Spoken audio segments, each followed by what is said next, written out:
ସୁଭଦ୍ରା ଟଙ୍କା ହେଲା କାଳ, ଘଟିଗଲା ବିରାଟ ଅଘଟଣ। ଶେଷରେ ଗୋଟିଏ ପରିବାର ସହିତ ଯାହା ହେଲା, ସବୁ ଲୋକ ଦେଖି ମଧ୍ୟ ଆଶ୍ଚର୍ଯ୍ୟ। ଚାହୁଁ ଚାହୁଁ କ୍ଷଣିକ ଭିତରେ ପୁରା ପରିବାର ଛାରଖାର ହୋଇଗଲା।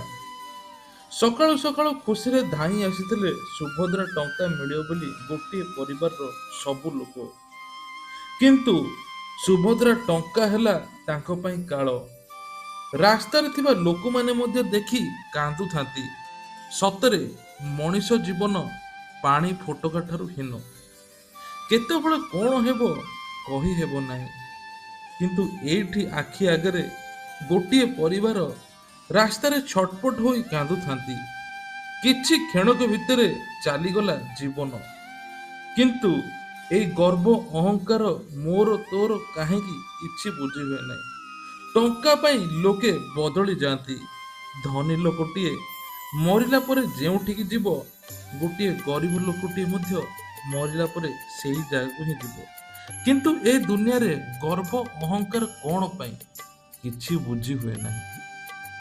ତେଣୁ ଭିଡ଼ିଓଟିକୁ ଆରମ୍ଭ କରିବା ପୂର୍ବରୁ ଆପଣମାନେ ଯଦି ପ୍ରଭୁ ଜଗନ୍ନାଥଙ୍କ ଭକ୍ତ, ପ୍ରଭୁ ଜଗନ୍ନାଥଙ୍କୁ ନିଜ ଆରାଧ୍ୟ ଦେବତା ବୋଲି ମାନନ୍ତି, ଭିଡ଼ିଓକୁ ଗୋଟିଏ ଲାଇକ୍ କରି କମେଣ୍ଟରେ ଜୟ ଜଗନ୍ନାଥ ବୋଲି ଲେଖି ଦିଅନ୍ତୁ। ସବୁଦିନ ଭଳି ରମେଶ ବାବୁ ଘରେ ଗାଧୋଇ ପାଧୋଇ ନିଜ କାମକୁ ବାହାରନ୍ତି। ଘରେ ତାଙ୍କର ସ୍ତ୍ରୀଟିଏ, ଦୁଇଟି ପୁଅ ଏବଂ ଗୋଟିଏ ଝିଅ ଆଉ ବାପା ମା ମିଶିକି ରୁହନ୍ତି ଗୋଟିଏ ପରିବାର। ବେଶ ହସ ଖୁସିରେ ଚାଲିଥାଏ ତାଙ୍କ ପରିବାର।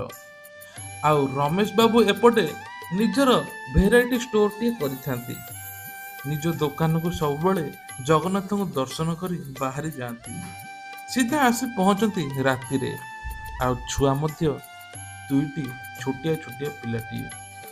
କିନ୍ତୁ ଝିଅଟି ପଢୁଛି 5 କ୍ଲାସରେ, ଆଉ ଦୁଇଟି ଛୁଆ 1 କ୍ଲାସରେ, ଆଉ ଜଣେ 2 କ୍ଲାସରେ। କିନ୍ତୁ ଏମାନଙ୍କ ପରିବାର ବେଶ ହସ ଖୁସିରେ ଚାଲିଥିଲା। କାରଣ ବାପାଙ୍କର ଯେତିକି ରୋଜଗାର ହୁଏ, ପରିବାର ଲୋକ ବେଶ ଆରାମରେ ଚାଲନ୍ତି। କିନ୍ତୁ ଧୀରେ ଧୀରେ ଛୁଆ ବଢ଼ିବା ସହିତ ଖର୍ଚ୍ଚ ମଧ୍ୟ ଧୀରେ ଧୀରେ ଆରମ୍ଭ ହୁଏ। ଚାହୁଁ ଚାହୁଁ 3 ବର୍ଷ ହେଲା, ପୁଅର ମଧ୍ୟ ସ୍କୁଲରେ ଆଡମିସନ ହେଲା। ଦୁଇ ପୁଅ ଯେହେତୁ 4-5 ମାସ ବଡ଼ ସାନ, ଦୁଇ ପୁଅକୁ ଏକା ସାଙ୍ଗରେ ନାଁ ଲେଖାଇଲେ। ଆଉ ଯେତେବେଳେ 2024 ମସିହାରେ ତାଙ୍କର ପରିସ୍ଥିତି ବହୁତ ଖରାପ ହେଲା। ଜଣକ ରୋଜଗାରରେ 3 ଜଣ ପାଠ ପଢ଼ିବା ଏବଂ ବାପା ମାଙ୍କୁ ପୋଷିବା, ନିଜ ସ୍ତ୍ରୀ ଏବଂ ଏତେ ଲୋକଙ୍କୁ ପରିବାର ପୋଷିବା ପାଇଁ ବହୁତ କଷ୍ଟ ହେଉଥାଏ ରମେଶ ବାବୁଙ୍କୁ। କଣ ବା କରିବେ, ସେ ଦୋକାନ ଖଣ୍ଡିରେ ଯାହା ବେପାର ହେଉଥାଏ ସବୁ ଘରେ ଖର୍ଚ୍ଚ ହେଇଯାଉଥାଏ। ତା ସହିତ ମଧ୍ୟ ପିଲାମାନଙ୍କର ପାଠ ପଢ଼ା। ଆଉ ସେହି ସମୟରେ ସରକାରଙ୍କର ଆସିଲା ସୁଭଦ୍ରା ଯୋଜନା। ସୁଭଦ୍ରା ଯୋଜନା ଶୁଣି ଖୁସି ହେଇଗଲେ କିଛି ସମୟ ପାଇଁ ରମେଶ ବାବୁ। ଯାହା ହଉ ଟଙ୍କାଟେ ମିଳିଲେ ମୋ ପୁଅ ପାଠ ପଢ଼ାରେ ଲାଗିବ। ପୁଅ 2 ଜଣ ପାଠ ପଢ଼ିବେ। କିନ୍ତୁ ସରକାର ଚେଞ୍ଜ କଲେ 5,000 ଟଙ୍କା ଲେଖାଏଁ ଦେବେ ବୋଲି। ତା ସତ୍ତ୍ୱେ ମଧ୍ୟ ଭାବିଲେ 5,000 ଟଙ୍କା ମିଳିଲେ ମଧ୍ୟ ବହୁତ ଖୁସି ହେବି। କାହିଁକି ନା ଆଟଲିଷ୍ଟ ମୋ ଛୁଆ ଦୁଇଟାର ଆଡ଼ମିସନ୍ ତ ହୋଇପାରିବ ନା। ଏମିତି ଭାବୁଥାନ୍ତି ମନେ ମନେ। ଆଉ ସତକୁ ସତ ଘରେ ତାଙ୍କର ସ୍ତ୍ରୀ ଜଣଙ୍କର ଫର୍ମ ପକାଇଲେ। ବହୁତ ଗରିବ ସିଏ। ଯାହା ରୋଜଗାର ହୁଏ ସବୁ ଖର୍ଚ୍ଚ ହୋଇଯାଏ। ପାଖରେ ଟଙ୍କାଟେ ନଥାଏ। ଆଉ ଏମିତି ପରିସ୍ଥିତି ଆସିଯାଇଥିଲା ଯେ ଶେଷରେ ସ୍ତ୍ରୀ ଜଣକ ମଧ୍ୟ ଘରେ ବସି ସିଲେଇ କାମ କରୁଥିଲେ। କାହିଁକିନା 2 ଜଣ ରୋଜଗାରରେ ବେଶ ଭଲରେ ଚାଲିବ। କିନ୍ତୁ ତଥାପି ବହୁତ କଷ୍ଟମଷ୍ଟେ ଚାଲୁଥାଏ ପରିବାର। ସୁଭଦ୍ରା ଯୋଜନା ଫର୍ମ ପକାଇଲେ ଏବଂ ତାଙ୍କୁ ଟଙ୍କା ମିଳିବ ବୋଲି ଜାଣିଲେ 17 ତାରିଖରେ। 16 ତାରିଖ ଦିନ ରାତିରୁ ବାହାରି ଗଲେ ସ୍ୱାମୀ ସ୍ତ୍ରୀ। ଆଉ କାହାକୁ ଘରୁ ଆଣିନଥିଲେ। କାହିଁକି ନା ଛୁଆମାନଙ୍କୁ ଆଣିଲେ ଭୁବନେଶ୍ୱର ବହୁତ ଅସୁବିଧା ହେବ। ସେହି ସମୟରେ ସେ ଭାବିଥିଲେ ଯେ ଭୁବନେଶ୍ୱରରେ ପ୍ରଧାନମନ୍ତ୍ରୀ ଯେଉଁଦିନ ଆସିବେ ଆମେ ମଧ୍ୟ ସେଇ ଜାଗାକୁ ଯିବା। ଯଦି ଆମର ଟଙ୍କା ଆସିନଥିବ, ହୁଏତ ଆମେ କିଛି ସାହାଯ୍ୟ ମାଗିପାରିବା, ଆମେ କିଛି ମନ୍ତ୍ରୀଙ୍କ ସହିତ କଥା ହେଇପାରିବା। କିନ୍ତୁ ଜାଣିନଥିଲେ ଯେ ସେଇ ଦିନ ହେବ ତାଙ୍କର କାଳ ରାତି। ସେଇ ଦିନ ହେବ ଛୁଆମାନଙ୍କର ବାପା ମାଙ୍କ ସହିତ ଶେଷ ଦେଖା, ଯାହା ତାଙ୍କ ପରିବାର ସହିତ ଘଟିଯାଇଛି। 16 ତାରିଖ ଦିନ ବସ୍ରେ ବସିକି ଆସିଲେ। ସିଧା ଯାଜପୁରରୁ ଆସି ଭୁବନେଶ୍ୱରରେ ପହଞ୍ଚିଲେ। ଆଉ ଭୁବନେଶ୍ୱରରେ ରାତିରେ ଭାବିଲେ ଆମେ ଏଇ ଆଉ ଗୋଟେ ଅଟୋରେ ବସିଲେ। ଅଟୋରେ ବସି ସିଧା ଭାବିଥିଲେ ଲିଙ୍ଗରାଜ ମନ୍ଦିର ପାଖକୁ ଯିବା, ଦର୍ଶନ ସାରି ସେଇ ପାଖାପାଖି କୋଉଠି ରହିଯିବା। କାହିଁକି ନା ସେଇ ପାଖରେ ରହିଲେ ସକାଳୁ ଉଠିକି ଆମେ ଯିବା ଜନତା ମଇଦାନ, ଯୋଉଠି ପ୍ରଧାନମନ୍ତ୍ରୀ ନରେନ୍ଦ୍ର ମୋଦି ଆସିବେ। କିନ୍ତୁ ସେଇ ରାତି ହେଲା ତାଙ୍କ ପାଇଁ କାଳ। ରାତି 8ଟା ସମୟ। ବସ୍ ଷ୍ଟାଣ୍ଡରୁ ସିଧା ଯାଉଥାନ୍ତି ଅଟୋରେ, ଆଉ ଅଟୋ ଚାଳକ ମଧ୍ୟ ଧୀରେ ଧୀରେ ଚଲାଉଥାନ୍ତି ଗାଡ଼ି। ସେହି ସମୟରେ ବାଇକ୍ ଆରୋହୀ 2 ଜଣ ଆସିଲେ, ଅଟୋକୁ ପିଟିଦେଲେ। ଆଉ ଅଟୋବାଲା ସେହି ସମୟରେ ଉଠି ସେଇ ବାଇକ୍ ଆରୋହୀକୁ ମଧ୍ୟ ପାଟି କଲେ, କାହିଁକି ତମେ ଏମିତି ଚଲାଉଛ, କ'ଣ କରୁଛ? କିନ୍ତୁ 2 ବାଇକ୍ ଆରୋହୀ ପ୍ରବଳ ମଦ ପିଇଥାନ୍ତି। ସେହି ସମୟରେ ରମେଶ ବାବୁ ଉଠିଲେ ଏବଂ କହିଲେ, ଏସବୁ କରିବାଟା କ'ଣ ଠିକ୍? ତମେ ଏମିତି କାହିଁ ଗାଡ଼ି ଚଲାଉଛ କହି ଯୁକ୍ତିତର୍କ ମଧ୍ୟ ହେଲା। ଆଉ ସେହି ସମୟରେ ବାଇକ୍ ଆରୋହୀ ଧରିଥିବା ହେଲମେଟ୍ ରମେଶ ବାବୁଙ୍କ ମୁଣ୍ଡକୁ ପିଟିଦେଲେ। ଅଟୋ ଚାଳକକୁ ମଧ୍ୟ ବାଡ଼େଇଲେ, କାହିଁକି ନା ପ୍ରବଳ ମଦ ପିଇଥିଲେ। ଆଉ ସେହି ସମୟରେ କ'ଣ ବା କରିବେ? ଲୋକମାନେ ସବୁ ଦେଖୁଥାନ୍ତି, କେହି କିଛି ଅଟକାଇବା ପାଇଁ ଚେଷ୍ଟା କରୁନଥାନ୍ତି। କ'ଣ କରିବେ କିଛି ବୁଝିପାରିଲେ ନାହିଁ। ଆଉ ସେହି ସମୟରେ 2 ବାଇକ୍ ଆରୋହୀ ଏମିତି ନିସ୍ତୁକ ମାଡ଼ ମାରିଲେ ଯେ ସେହି ସମୟରେ ରମେଶ ବାବୁ ତଳେ ପଡ଼ିଗଲେ। ସ୍ତ୍ରୀ ଜଣକ ଚିଲଉଥାନ୍ତି, କାନ୍ଦୁଥାନ୍ତି। ଏପଟେ ଅଟୋ ଡ୍ରାଇଭର ମଧ୍ୟ ତଳେ ପଡ଼ିଥାନ୍ତି। କିନ୍ତୁ ଲୋକମାନେ, ଦେଖଣା ଲୋକ ଖାଲି ଦେଖୁଥାନ୍ତି। କେହି ଟିକେ ଛଡ଼େଇବା ପାଇଁ ସାହସ କରୁନାହାନ୍ତି। କେହି ମଧ୍ୟ ଏ ଗଣ୍ଡଗୋଳରେ ପଶିବା ପାଇଁ ଚେଷ୍ଟା କରୁନଥାନ୍ତି। ସେହି ସମୟରେ ବା କ'ଣ କରିବେ? ବାଇକ୍ ଆରୋହୀ 2 ଜଣ ପଳେଇଲେ। ଆଉ ସେଇ ବାଇକ୍ ଆରୋହୀକୁ କେହି ବି ଅଟକେଇ ପାରିଲା ନାହିଁ। ସେହି ସମୟରେ ଲୋକମାନେ ହଠାତ୍ ଘେରିଗଲେ ଚାରିପଟେ। ରମେଶ ବାବୁ ତଳେ ପଡ଼ିଥାନ୍ତି। ରମେଶ ବାବୁ ଚିତ୍କାର କରୁଥାନ୍ତି। ଆଉ ଏପଟେ ଅଟୋ ଚାଳକ ବେହୋସ ହୋଇକି ପଡ଼ିଥାନ୍ତି। କ'ଣ ବା କରିବେ? ସେ ପାଖାପାଖି ଲୋକମାନେ ଆମ୍ବୁଲାନ୍ସକୁ ଡାକିଲେ। ଏପଟେ ସ୍ତ୍ରୀ ଜଣକ ପ୍ରଭୁ ଜଗନ୍ନାଥଙ୍କୁ ଡାକୁଥାନ୍ତି, ହେ ପ୍ରଭୁ ଜଗତରନାଥ ଜଗନ୍ନାଥ, ତମେ ହିଁ ସାହା ଭରସା ପ୍ରଭୁ, ତମେ ହିଁ ସାହା ଭରସା।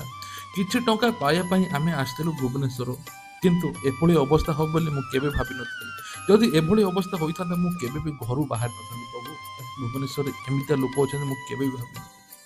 ବହୁତ କାନ୍ଦୁଥାନ୍ତି, ମୁଣ୍ଡ ବାଡ଼େଇ କାନ୍ଦୁଥାନ୍ତି ରାସ୍ତା ଉପରେ। ସେହି ସମୟରେ ଲୋକ କିଛି ବୁଝିବା ପାଇଁ ଚେଷ୍ଟା କରୁଥାନ୍ତି, କିନ୍ତୁ କୌଣସି ଲୋକଙ୍କ କଥା ଶୁଣୁନଥାନ୍ତି। କାହିଁକି ନା ସେଇ ଲୋକମାନେ ସେଇଠି ଠିଆ ହେଇକି ଦେଖୁଥିଲେ, କେହି କିଛି ଅଟକାଇବା ପାଇଁ ଚେଷ୍ଟା କରୁନଥିଲେ।